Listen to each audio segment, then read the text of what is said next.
Bonjour, 27e vidéo des secrets du BGG. Lego. Donc, je vais pas vous vendre de punch, mais je crois que c'est un de mes vidéos préférées. Euh, pour vrai, cette fois-ci. Euh, donc, Lego, si vous savez pas c'est quoi, c'est un peu la perception que on se fait de nous-mêmes. Donc, on voudrait la confirmer. Parce que si on se trompe sur la perception qu'on se fait de nous-mêmes, on va être un peu choqué. Donc, on pourrait se proclamer quelqu'un. Je vais vous donner deux extrêmes, évidemment, ça va être un peu plus facile à comprendre. On pourrait se proclamer quelqu'un d'extrêmement faible. Dans notre tête, on se fait battre par tout le monde, tout le temps, et voilà. Puis, on pourrait se proclamer quelqu'un d'extrêmement fort. Donc, nous, on devrait battre tout le monde, puis, puis c'est ça. T'sais. Et ce qui est bien intéressant, c'est qu'au Jiu-Jitsu, ça va être très confronté et très. Ça va être très important sur l'ego, ou en tout cas la perception de l'ego, pour notre évolution au Jiu-Jitsu. Je dirais qu'au premier cours que vous faites, nécessairement, si vous avez un gros ego, donc vous vous croyez un petit peu invincible, hein, vous vous surévaluez, ben, ça risque d'être quand même bon côté performance, disons performance courte, parce que probablement vous allez forcer comme un malade, vous allez être bien brûlé, mais vous allez avoir quand même performé pour ce que vous avez pu faire pendant quelques minutes, pas si mal. Puis les gens vont sûrement vous dire ah, c'était bon, fais attention, brûle-toi pas trop, comme ça tu vas pouvoir te battre plus longtemps. T'sais. Puis, si vous avez pas beaucoup d'ego ou pas vraiment, que vous vous considérez, disons, plus à votre juste valeur, comme quelqu'un qui sait pas se battre, puis qui est là pour apprendre, puis qui va pas, disons, en mettre trop, ben là, le monde va peut-être vous dire, ben tu sais, tu peux essayer de forcer, puis tu sais, comme bats-toi, là, tu sais, comme, envoie, là, tu sais, on se bat, tu sais, c'est ça qu'on fait. Puis là, mais ça, c'est bien intéressant, parce que est-ce que c'est un ou l'autre qu'on veut au début? On sait pas trop.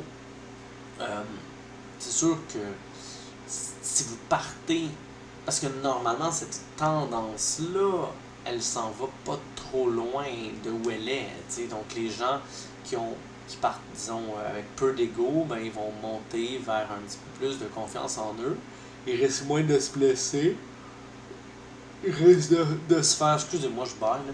Ils risquent de se faire plus d'amis parce que ils vont être là un peu pour regarder ça, pour prendre ça relax, pour venir plus souvent dès le début parce qu'ils vont moins se blesser. Puis ils vont par contre toujours se faire battre au début sans aucune hésitation par les gens qui ont un peu plus d'ego et qui vont vraiment plus tout faire pour gagner. Euh, et les gens qui ont un petit peu plus d'ego, ben, vont se blesser plus parce qu'ils vont vouloir taper plus tard, euh, vont avoir peut-être un cercle mental. Ben, c'est ça, c'est qu'il y a deux pistes mentales. C'est vraiment compliqué quand même, là, tout ça. Je me lance dans une vidéo assez spéciale, très psychologique. C'est que un jour, au début, là, la première journée, à moins que vous soyez dans un club nouveau avec peu de personnes et disons que vous êtes chanceux, là, mais sinon, au pire, je veux dire la première semaine ou le premier mois, vous allez vous faire battre par tout le monde. Tout le monde. Puis, si c'est pas tout le monde, c'est presque tout le monde. Puis, ça va être des filles, des gars légers, ça va être le cauchemar. Plus vous allez continuer à y aller, plus vous allez faire comme oh my god, c'était pas ce que je pensais. T'sais. Et justement, la personne qui a un ego élevé, donc qui se prenait pour quelqu'un qui savait se battre, va être très choqué dans sa perception.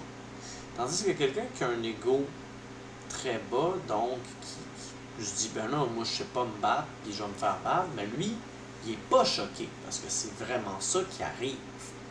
Fait que cette personne-là a plus de chances de rester parce qu'elle s'attendait à ce qui arrive. C'est ça qui arrive. Mais quand même, elle a tellement plus de chances parce que se faire battre, se faire toujours comme contrôler, ben, faut comme un peu, faut être prêt à ça, t'sais. Puis ça se peut que cette personne est prête à ça, ben, bon, 6 mois, 1 an avant qu'on commence à trouver des bonnes solutions. Tandis que l'autre personne qui avait quand même un bon ego, mais cette personne-là est désillusionnée, elle vient de réaliser que ça marche pas, tu sais, elle se fait battre, tu sais. Puis, il faut qu'elle continue le jujitsu parce que sinon, elle va savoir dans le plus profond de son cœur que quand elle est allée dans un club d'arts martiaux, elle s'est fait planter. Donc, il faut qu'elle continue juste à temps qu'elle batte les gens. Ou en tout cas, les 2, 3, 4 personnes le premier cours qui l'ont battue. Puis, ben, elle commencera sa quête du jujitsu. Moi, ce qui est bien intéressant, c'est qu'à mon premier cours, il y avait 3 gars, probablement plus, mais je me souviens très bien de 3 gars, dont un que j'ai battu mon 2e cours, donc j'étais bien content, mais il venait de commencer. Puis j'ai été chanceux, puis ça a été un espèce de bonus un peu inespéré. Mais les 2 autres, malgré que maintenant je crois que je pourrais leur donner des combats très difficiles, j'ai juste battu 1 fois chaque dans ma vie. Puis moi, toute ma première année et demie, c'est pas mes 2 premières années, mon but c'était de les battre parce que je pouvais pas croire que ces gars-là me battaient à ce point-là. Tu sais, parce qu'en plus, c'est pas. Faut réaliser les choses, là. Ces gens-là m'ont battu en me parlant, en m'expliquant comment les battre, puis un peu en me traitant comme si j'étais un enfant de 8 ans. Là. Moi, j'avais 18 ans, je faisais du karaté de compétition, je gagnais des compétitions, je pensais que je savais me battre, puis j'étais pas là pour niaiser. Là. Puis le monde me regarde un peu avec un petit sourire comme « T'inquiète pas, là, c'est de même ça marche. » Dégoûtant. J'étais horrifié. C'est quoi ça, cette affaire-là, tu sais? Ça se peut pas. Ça se peut pas. Et là, c'est ça le problème. C'est que quand on prend ce chemin-là, qui est un peu sain dans le sens compétitif, parce que si vous êtes compétitif, un peu, il faut le rester, tu sais. Il faut gagner. Il faut vouloir gagner pour être compétitif. Vous n'êtes pas obligé d'être compétitif dans le sens philosophiquement, psychologiquement, être compétitif, c'est un peu con. C'est comme mettre un enjeu extrême sur quelque chose d'imaginaire. Mais, si vous voulez vraiment l'être, ben, un peu on doit le rester. T'sais. Et donc, quand on est compétitif, ben, on peut se perdre et ruiner notre performance. Si vous essayez toujours de ne jamais taper, vous allez vous blesser, vous allez vous entraîner moins, vous allez devenir moins bon. Donc, il faut trouver un juste milieu entre la compétitivité et la folie et la blessure. Et en fait, il faut trouver le sweet spot parfait dans notre style et dans nos cours. Aujourd'hui, vous avez commencé le jiu-jitsu puis vous tripez sur des combats extrêmement intenses. Et là, ça fait quelques mois, vous commencez à vous sentir un petit peu chaud de vos blessures. Il va falloir se calmer. Mais là, vous pouvez pas aller au jiu-jitsu en vous calmant parce que c'est comme, c'est pas ça, vous, la définition du jiu-jitsu. Au jiu-jitsu, c'est la lutte, c'est la guerre, puis je vais finir par la gagner, tu sais. Mais ça fait juste 2-3 mois que vous faites du jiu-jitsu. Il faut prendre un break, mais vous n'êtes pas obligé de prendre un break en pas y allant, mais il faut trouver des nouveaux styles de combat, des nouvelles personnes à combattre, les combats les plus tough. Vous n'êtes plus obligé de vous lancer comme l'histoire excusez de bailler de même, comme le combat de votre vie. Donc,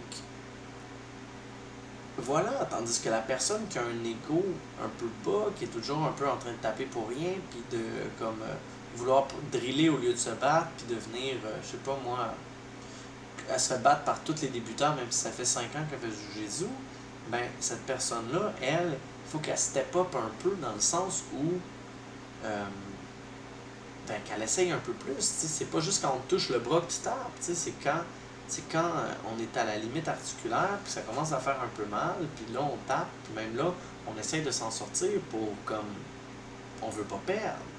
Sinon, ben ça va être du faux jiu-jitsu, ça va être de l'aïkido, comme la personne elle vous pogne le bras, puis vous faites nos lades à terre au lieu d'enlever votre bras de là parce que c'est super facile, faut pas non plus tomber là-dedans.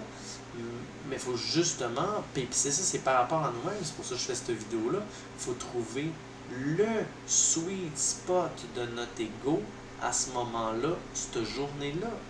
Il y a des moments que ça se peut que vous tapez contre du monde que vous n'auriez pas tapé, contre une soumission que vous n'auriez pas tapé, mais dans votre tête, vous avez calculé le risque de blessure et le faible trait sur votre ego, et il fallait un peu le prendre, t'sais. Mais vous pouvez aussi décider de vous blesser à chaque fois. Vous avez le droit. J'en ai connu, hein. J'en ai connu. C'est vraiment c'est un grand monde. Parce que c'est pire que ça va pas jusque là, tu sais. Ça va beaucoup plus loin. Il y a des gens qui s'attendent à je donne un exemple. Moi, un jour, là, dans ma vie, là, ça faisait peut-être 4 ans que je faisais du jiu-jitsu, un nouveau premier cours, un nouveau premier mois, là, il fallait que je le tape 6 fois en 6 minutes, sinon j'étais une merde. Sinon, j'étais comme. J'étais un incapable. Fait que là, ça l'amenait quoi, ça? Ça l'amenait des blessures, ça l'amenait une mauvaise, une animosité, quelque chose de trop intense. Le monde me trouvait comme, ah, il est bon, mais tu sais, c'est comme. Puis, sinon, mettons que je l'avais juste une fois, là, j'allais en rêver pendant 2 semaines, comme, oh mon Dieu, je l'ai pas eu, je suis tellement poche. Aucun rapport. Ça n'a tout pas rapport. Compter les tapes, ne pas perdre, ça n'a aucun rapport. Ce qui est important, c'est vraiment un peu ce qui s'est produit. Puis, c'est ça le problème, c'est que quand on peut même pas comprendre ce qui se produit, parce qu'on n'a pas les skills pour comprendre la situation, ben on s'attarde à la finalité, à notre position dans la finalité, pour un peu se ramener à deux choses, le faux sentiment d'invincibilité qu'on avait ou le sentiment d'infériorité qu'on avait.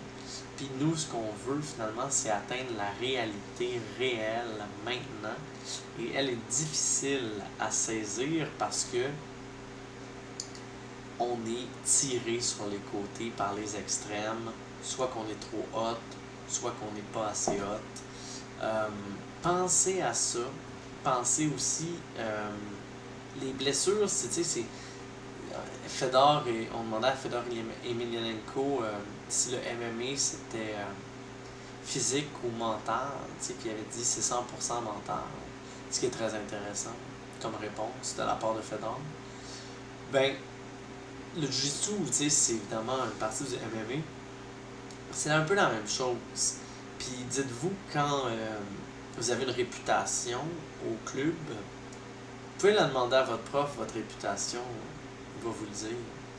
Puis, vos blessures, vos tendances, les combats, les résultats que vous avez avec les 3, 4, 5, 6 personnes que vous battez le plus, ça peut un peu bien refléter où vous êtes, puis peut-être où vous voudriez aller.